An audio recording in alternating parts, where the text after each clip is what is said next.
आज के अनुवाद सत्र में पुनः आपका स्वागत है। पिछले हफ्ते मैंने लाइव प्रोग्राम में आपको बताया था कि किस तरह से अनुवाद करने से आपको अच्छे अंक मिल सकते हैं। अनुवाद के इस क्रम में हम बड़े पैसेज की तरफ या बड़े पैराग्राफ की तरफ बढ़े, उसके पहले हमारे लिए यह जानना जरूरी है कि छोटे छोटे जो वाक्य आते हैं उनका अनुवाद कैसे करेंगे।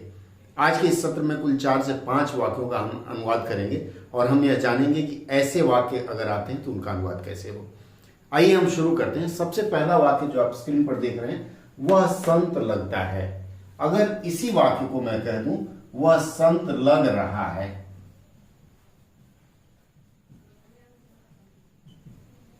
वह संतुष्ट लगता है या वह संतुष्ट लग रहा है।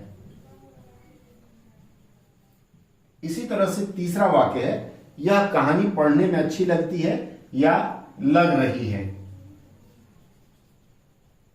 यह जो वाक्य है यह दोनों रूप में प्रयोग किया जा सकता है। अगर लगता है तो यह प्रेजेंट इंडेफिनिट का वाक्य बन जाता है, और लग रहा है अगर है ऐसे वाक्य तो यह प्रेजेंट कंटिन्यूअस का वाक्य बनता है, क्योंकि इसके क्रिया में ता है ती है और इसके क्रिया में रहा है रही है। यह आप लोगों को अनुवाद का सामान्य नियम पता है।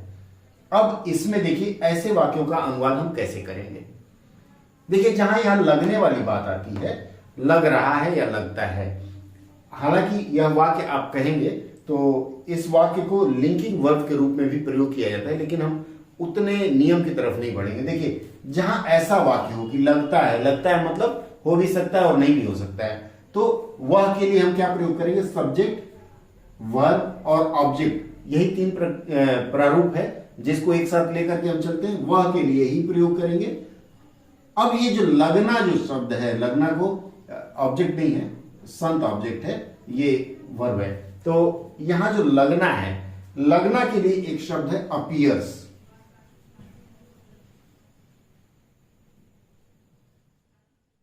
अपीयर्स मतलब वैसा दिखता है।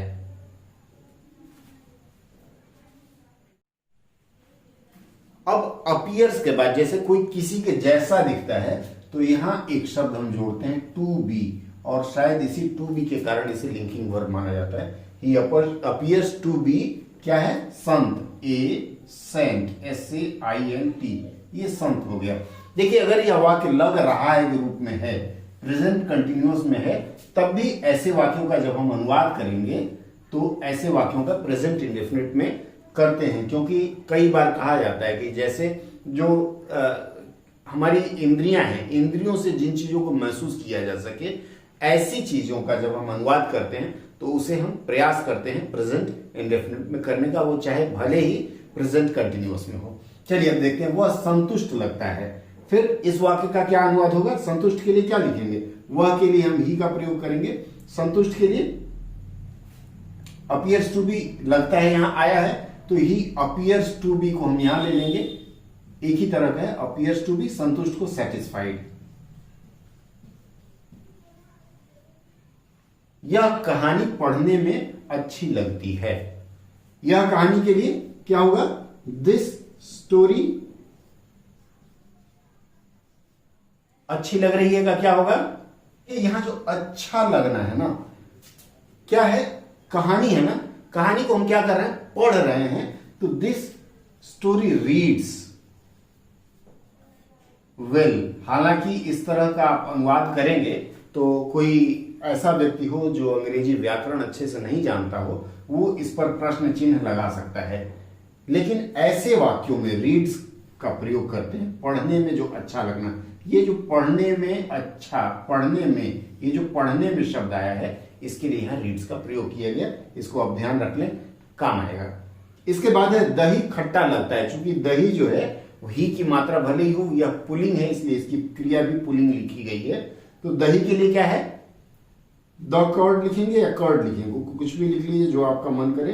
द कर्ड क्या है, खट्टा लगना का, खट्टा लगता है कैसे लगता है, जीभ से, इसका मतलब टेस्ट होता है ना, TASTES, टेस्ट। अब खट्टा के लिए सोर, या फिर कोई और शब्द आपको लगे। इस तरह के जो वाक्य हैं, जैसे 1 2 3 4, ये 4 वाक्य मैंने बताया, इनके अनुवाद का क्रम ऐसे ही होगा। ये भले ही आपको रहा है रही है के साथ दें, लेकिन आप इसका अनुवाद जब भी करेंगे प्रेजेंट इंडेफिनिट में करेंगे।